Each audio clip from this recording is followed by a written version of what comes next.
بسم اللہ الرحمن الرحیم۔ السلام علیکم ورحمۃ اللہ وبرکاتہ۔ بسم اللہ الرحمن الرحیم۔ الحمد للہ رب العالمین، الحمد للہ حمدا کثیرا طیبا مبارکا فیہ، اللہم صلی علی محمد وعلی آل محمد وبارک وسلم۔ اللہم انفعنا بما علمتنا وعلمنا ما ينفعنا وزدنا علما، رب اشرح لی صدری ویسر لی امری واحلل عقدۃ من لسانی سبحانک لا علم لنا الا ما علمتنا انک انت العلیم الحکیم۔ اما بعد، سامعین گرامی، آئیے پہلے سورہ التوبہ، جس کی تفہیم ہم کل سے شروع کر چکے ہیں الحمدللہ، اور اس کی پہلی 7 آیات پڑھ چکے ہیں، انہیں خلاصتاً دوبارہ دیکھیں۔ محترم سامعین، ہم یہ پڑھ چکے ہیں کہ اللہ تعالیٰ کے حکم سے فتح مکہ کے بعد 9 ہجری میں جب مسلمانوں کا عرب کے مرکز و محور پر پورا غلبہ ہو گیا تو مشرکین مکہ سے مکمل براءت کا اظہار کر دیا گیا۔ مطلب یہ ہوا کہ اب ان کے ساتھ مسلمانوں کا کوئی معاہدہ باقی نہیں رہا۔ مشرکین کو پس پردہ خفیہ دھوکہ دینے کی بجائے علل اعلان معاہدوں کے ختم ہونے کا پیغام دیا گیا۔ یہ اعلان براءت ان مشرک قبائل کے لیے بھی تھا کہ جن کے ساتھ معاہدہ تو کیا گیا لیکن وقت کے تعین کے بغیر۔ اسی طرح ان قبائل کے لیے بھی معاہدوں کی منسوخی کا اعلان تھا جن کے ساتھ معاہدے کی مدت 4 ماہ سے کم تھی، اور یہ معاہدوں کے ختم ہونے کا اعلان ان قبائل کے لیے بھی تھا کہ جن کے ساتھ معاہدے 4 ماہ سے زیادہ ایک خاص مدت کے لیے تھے لیکن انہوں نے معاہدوں کی خلاف ورزی کر رہی تھی۔ ان تمام اقسام کے قبائل سے کہا گیا کہ تمہارے پاس مکہ میں رہنے کے لیے 4 ماہ کی مہلت ہے۔ اس دوران میں خوب دیکھو اور خوب سمجھو، اور اگر تمہارے دل مانے تو اسلام قبول کر لو، لیکن اسلام قبول کرنے میں تم پر کوئی جبر نہیں، جیسے کہ اللہ تعالیٰ کا ارشاد ہے لا اکراہ فی الدین، دین کے معاملے میں اور اس کو قبول کرنے کے حوالے سے کوئی جبر نہیں ہے۔ اگر یہ مشرکین اسلام قبول کر لیں تو ہمارے بھائی ہیں، بصورت دیگر ان کے لیے ضروری ہوگا کہ وہ 4 ماہ کے بعد ہمارے ملک سے نکل جائیں، کیونکہ اب نہ تو وہ کسی معاہدے میں ہیں اور نہ ہی مسلمان ہوئے ہیں۔ مکہ کے مشرکین کی حیثیت حربی کافر کی ہے جن کے ساتھ مسلمانوں کو لڑائی کا اختیار ہوگا۔ سامعین گرامی، اسی طرح مشرکین کی ایک قسم اور تھی۔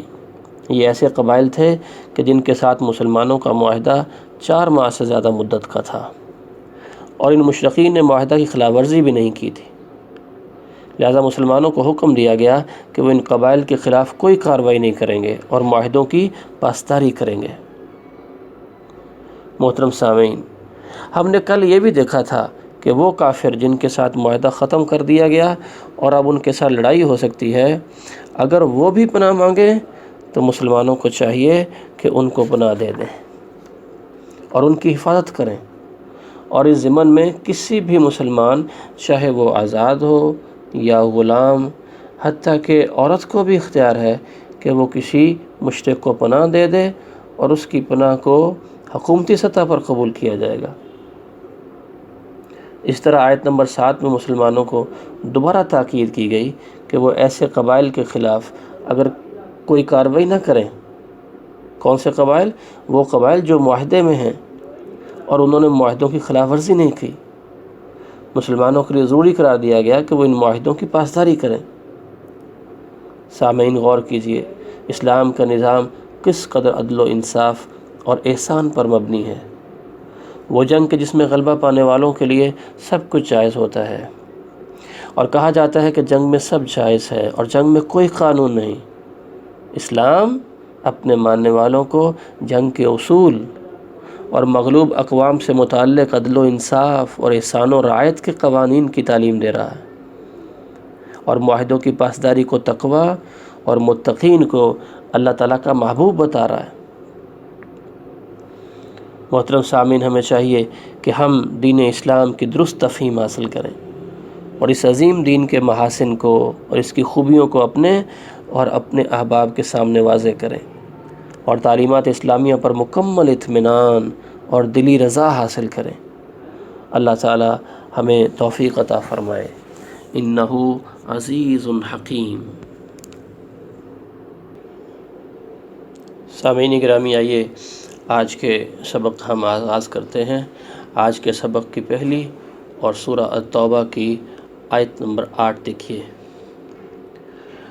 اعوذ باللہ من الشیطان الرجیم من ہمزہ ونفخہ ونفثہ کیف وإن یظہروا علیکم لا یرقبوا فیکم الا ولا ذمہ یرضونکم بافواہہم وتأبی قلوبہم واکثرہم فاسقون۔ ان یعنی مشرکوں کے وعدوں کا کیا اعتبار؟ اگر وہ تم پر قابو پائیں تو تمہارے معاملہ میں نہ کسی رشتہ کا لحاظ کریں گے اور نہ عہد کا۔ وہ باتوں سے ہی تمہیں خوش کرتے ہیں جبکہ ان کے دل وہ بات تسلیم نہیں کرتے، اور ان میں سے اکثر بدعہد ہیں۔ اس آیت مبارکہ میں اللہ تعالیٰ نے جو دلوں کی خبر رکھنے والے ہیں، انہ علیم بذات الصدور، اس اللہ تعالیٰ نے مشرکین کی حقیقت کو مسلمانوں کے سامنے واضح کیا ہے۔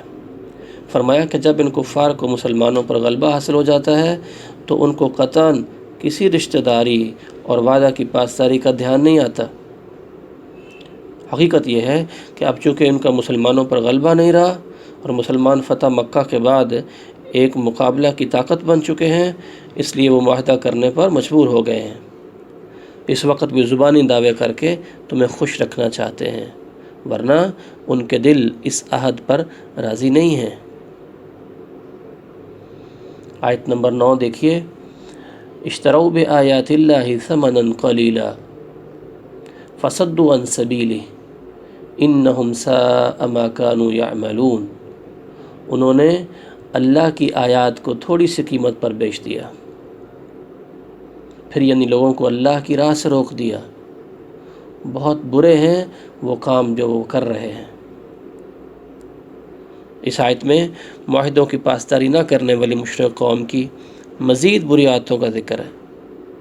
فرمایا کہ ان کے زوال کی حالت تو یہ ہے کہ یہ محض تھوڑے سے دنیاوی فائدے کے لیے اللہ کے احکامات کو اپنے مفادات کی بھینٹ چڑھا دیتے ہیں۔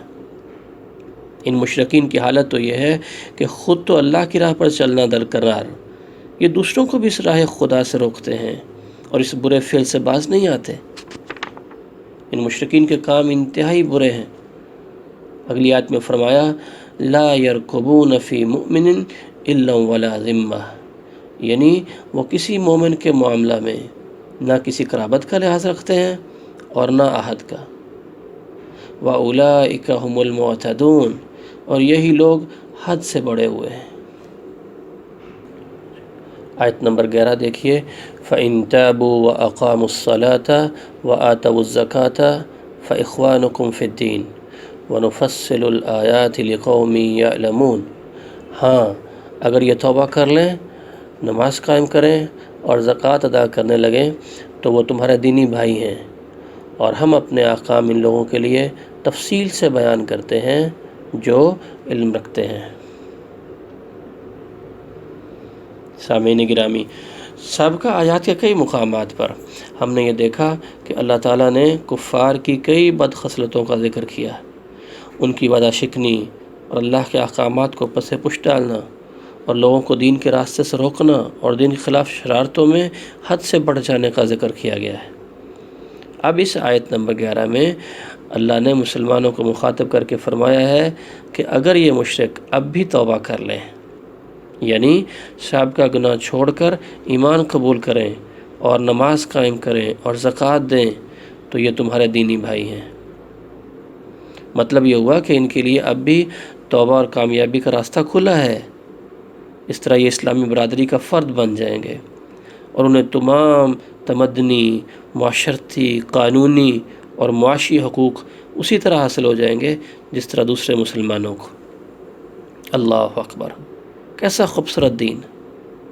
یہ دین اسلام ہی ہے جو لوگوں پر ظلم نہیں بلکہ ان کے لیے دنیا اور آخرت کی کامیابی کے دروازے کھولتا ہے۔ سامعین گرامی، اس میں ہمارے لیے بھی واضح نصیحت ہے، اور وہ نصیحت یہ ہے کہ توبہ صرف گناہ چھوڑنے کا نام ہی نہیں ہے بلکہ آئندہ زندگی میں فرائض کی مکمل پابندی کرنے کی کوشش کرنے کا نام ہے۔ گویا اپنے آپ کو مستقل نیکیوں کی راہ پر گامزن کرنے کی کوشش کرنا، یہ بھی توبہ میں شامل ہے۔ اللہ تعالی ہمیں حقیقی معنوں میں توبہ کرنے کی توفیق دے اور ہم تمام گناہوں کو چھوڑیں اور آئندہ تمام فرائض کی مستقل پابندی کرنے کی کوشش کریں۔ آیت نمبر 12 دیکھیے، وَإِن نَكَثُوا أَيْمَانَهُم مِّن بَعْدِ عَهْدِهِمْ وَطَعَنُوا فِي دِينِكُمْ فَقَاتِلُوا أَئِمَّةَ الْكُفْرِ إِنَّهُمْ لَأَيْمَانَ لَهُمْ لَعَلَّهُمْ يَنْتَهُونَ۔ اور اگر وہ معاہدہ کرنے کے بعد اپنی قسمیں توڑ دیں اور دین میں طعنہ زنی کریں تو کفر کے ان علمبرداروں سے جنگ کرو، ان کی قسموں کا کچھ اعتبار نہیں، اور یعنی اس لیے جنگ کرو کہ وہ باز آ جائیں۔ اس آیت کے مفہوم میں سامعین گرامی وہ کافر و مشرک قبائل بھی شامل ہیں جو اعلان براعت سے پیشتر اپنے عہد توڑتے اور دین میں طعنہ زنی کرتے رہے، اور وہ بھی شامل ہیں جو اعلان براعت کے بعد بظاہر اسلام لے آئے لیکن ان کے دل اسلام کی طرف ہرگز مائل نہیں تھے، بلکہ وہ محض وقتی مصلحت اور مسلمانوں کے غلبہ کے دباؤ کے تحت اسلام لائے تھے، اور کسی مناسب موقع کے منتظر تھے کہ کب وہ اسلام میں کوئی کمزوری دیکھیں تو اپنے اسلام لانے کے عہد کو توڑ دیں۔ رسول اللہ صلی اللہ علیہ وسلم کی زندگی میں تو انہیں ایسا موقع میسر نہ آیا، لیکن آپ صلی اللہ علیہ وسلم کی وفات کے بعد فوراً انہوں نے اس عہد کو توڑ ڈالا اور پھر سے مرتد ہو گئے، کیونکہ وہ سمجھ رہے تھے کہ اسلام کو جو کچھ غلبہ اور شان و شوکت حاصل ہوئی ہے وہ صرف رسول اللہ صلی اللہ علیہ وسلم کی وجہ سے تھی۔ چنانچہ آپ صلی اللہ علیہ وسلم کے دنیا سے جانے کے فوراً بعد ایسے قبائل نے پوری قوت کے ساتھ بغاوت کا علم بلند کر دیا، اور پھر سیدنا ابوبکر رضی اللہ عنہ نے اسی آیت کے مصداق ان کی ٹھیک سرکوبی کی۔ اس آیت مبارکہ سے یہ بھی واضح ہوا ہے کہ اسلامی حکومت میں رہنے والے ذمی کے لیے ضروری ہے کہ وہ دو کاموں کو لازم پکڑے۔ پہلی بات، اپنے عہد کی پاسداری کرے، جو بھی اس نے عہد کر رکھا ہے اسلامی حکومت کے ساتھ اس کی پاسداری کرے، اور دوسری بات، دین اسلام میں طعنہ زنی اور تنقید برائے تنقید نہ کرے۔ آیت نمبر 13 دیکھیے، الا تقاتلون قوما نکثوا ایمانہم وہموا باخراج الرسول وہم بدؤوکم اول مرہ اتخشونہم فاللہ احق ان تخشوہ ان کنتم مؤمنین۔ کیا تم ایسے لوگوں سے نہ لڑو گے جنہوں نے اپنی قسمیں توڑ دیں اور انہوں نے ہی رسول کو یعنی مکہ سے نکال دینے کا قصد کر رکھا تھا، اور لڑائی کی ابتدا بھی انہوں نے ہی کی؟ کیا تم ان سے ڈرتے ہو؟ حالانکہ اللہ اس بات کا زیادہ حق رکھتا ہے کہ تم اس سے ڈرو اگر تم مومن ہو۔ سامعین، اس آیت مبارکہ میں اللہ تعالیٰ نے مسلمانوں کو پرزور طریقے سے جہاد کی ترغیب دی ہے۔ جہاد کی ترغیب دیتے ہوئے ساتھ ساتھ کفار کے سنگین جرائم کا ذکر کیا ہے۔ اس آیت میں ذکر کیے گئے سنگین جرائم یہ ہیں: نمبر 1، کفار نے اپنی قسمیں توڑ دیں، یعنی معاہدوں کی صریحاً خلاف ورزی کی۔ دوسرا جرم یہ ہے، کفار نے رسول صلی اللہ علیہ وسلم کی جلا وطنی کا قصد کیا تھا۔ اس سے مراد ہجرت سے قبل دارالندوہ کی وہ مشاورت ہے۔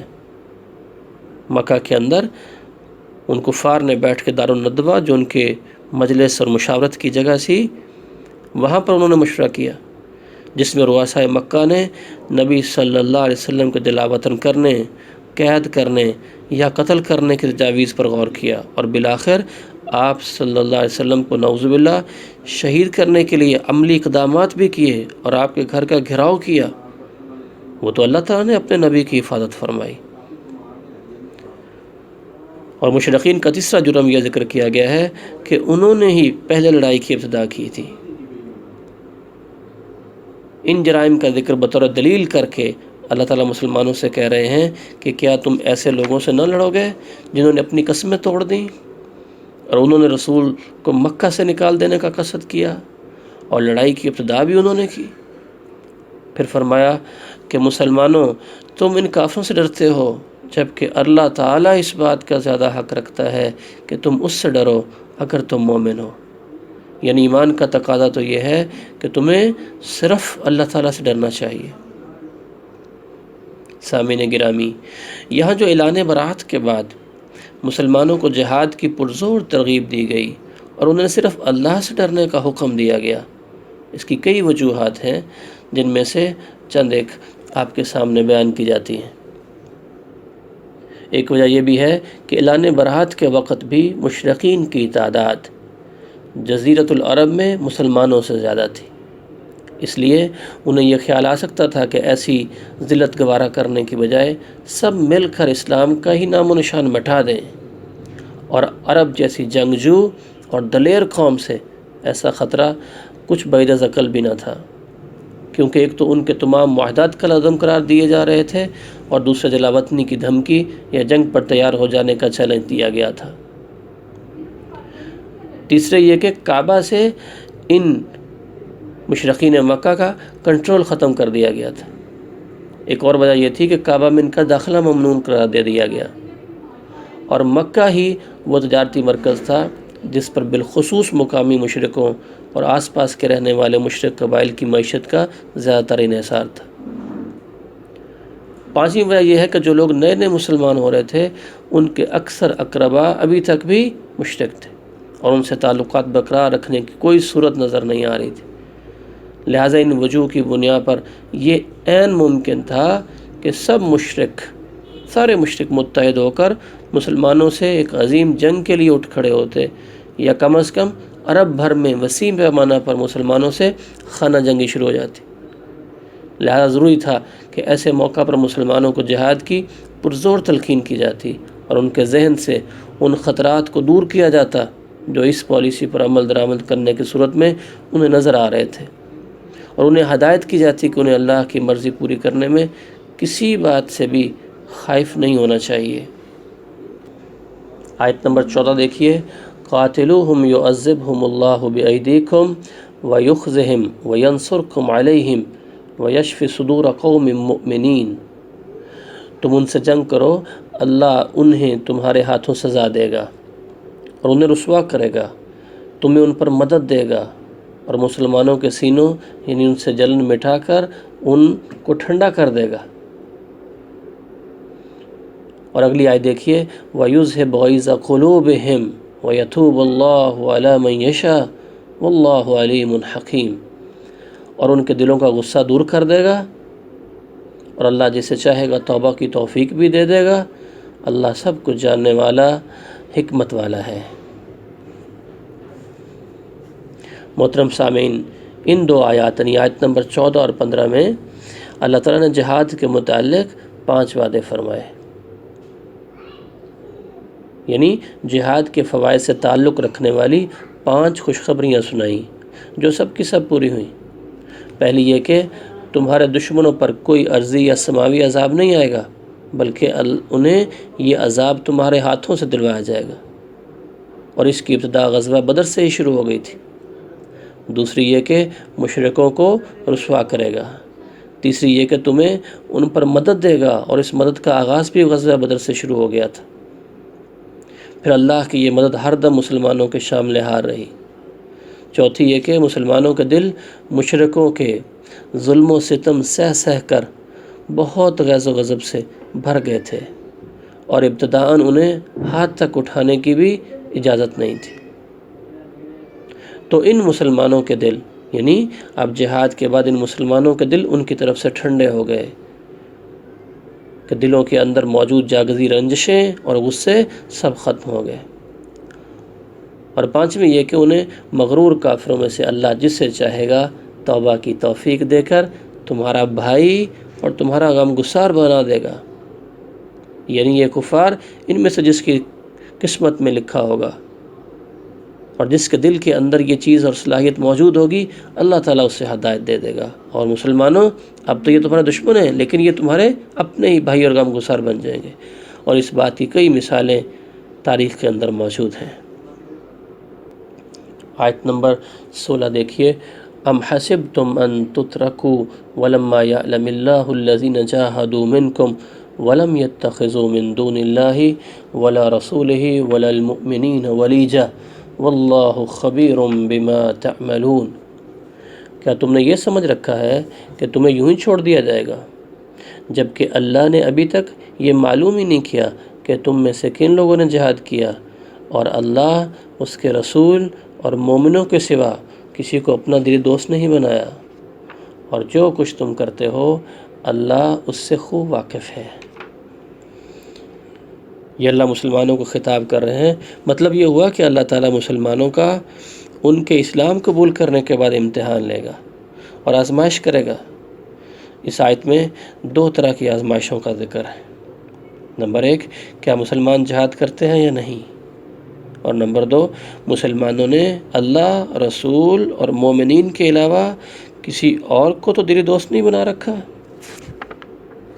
سامعین گرامی، آپ جانتے ہیں کہ جہاد فی سبیل اللہ یعنی اللہ کے کلمہ کی بلندی کے لیے ہر قسم کی بھرپور کوشش، اور صرف اللہ، رسول اور اہل ایمان سے دلی دوستی لگانا دین اسلام کی سربلندی کے لیے کس قدر ضروری ہے۔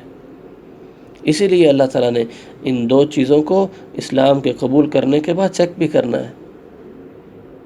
ایک اور آیت میں اللہ تعالیٰ فرماتے ہیں، احسب الناس ان یترکوا ان یقولوا آمنا وہم لا یفتنون۔ کیا لوگوں نے یہ سمجھ لیا ہے کہ انہوں نے کہہ دیا ہم مسلمان ہو گئے، مومن بن گئے، اور اب بس ان کو چھوڑ دیا جائے گا اور ان کو کسی امتحان میں نہیں ڈالا جائے گا، ان کی آزمائش نہیں ہوگی؟ کیا مطلب؟ یعنی یقیناً اللہ تعالیٰ دیکھے گا کہ یہ ہمارے احکامات کے اوپر عمل کر رہے ہیں یا عمل نہیں کر رہے۔ اور پھر اللہ تعالیٰ نے فرمایا کہ واللہ خبیر بما تعملون، اللہ تعالیٰ اس سے خوب واقف ہے جو تم کرتے ہو، یعنی اللہ تعالیٰ کو تمہارے اعمال اور نیتوں سب چیزوں کا علم ہے۔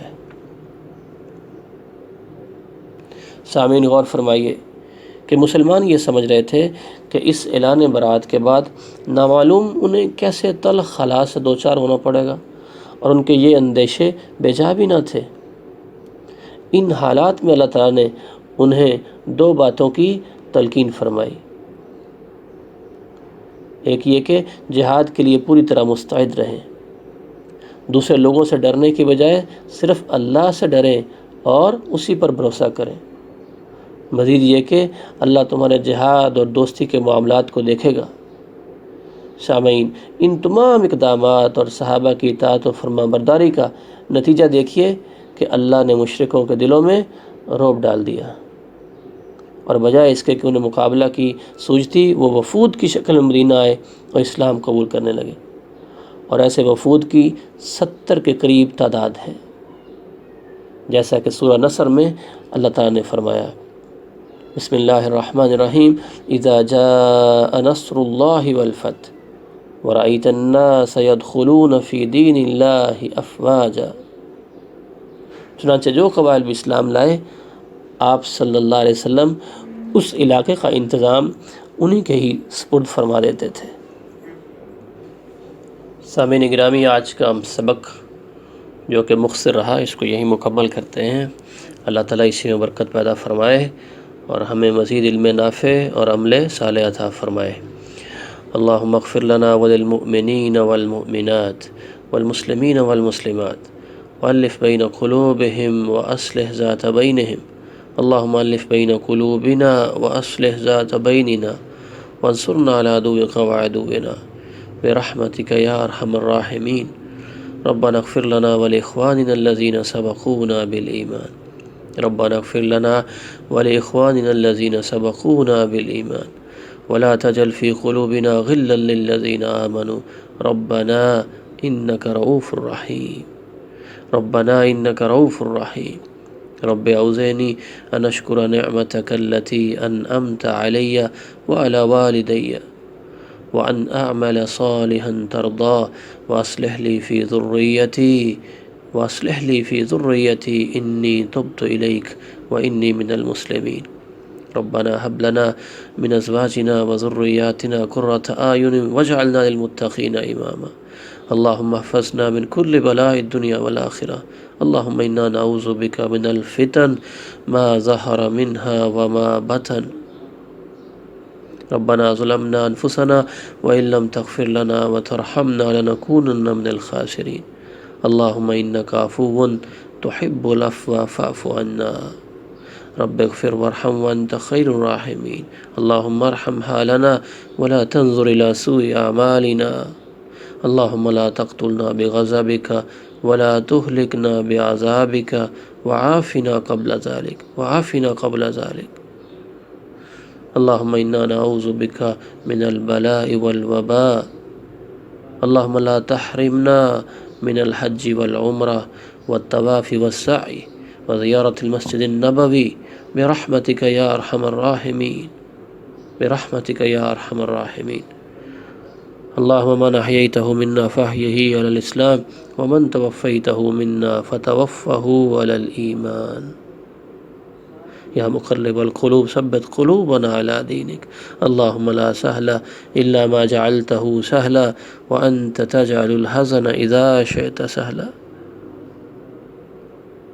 اللهم إنا نسألك جنة الفردوس بغير حساب ونعوذ بك من النار برحمتك يا أرحم الراحمين. سبحان ربك رب العزة عما يصفون وسلام على المرسلين والحمد لله رب العالمين. سبحانك اللهم ربنا وبحمدك أشهد أن لا إله إلا أنت أستغفرك وأتوب إليك. السلام عليكم ورحمة الله وبركاته.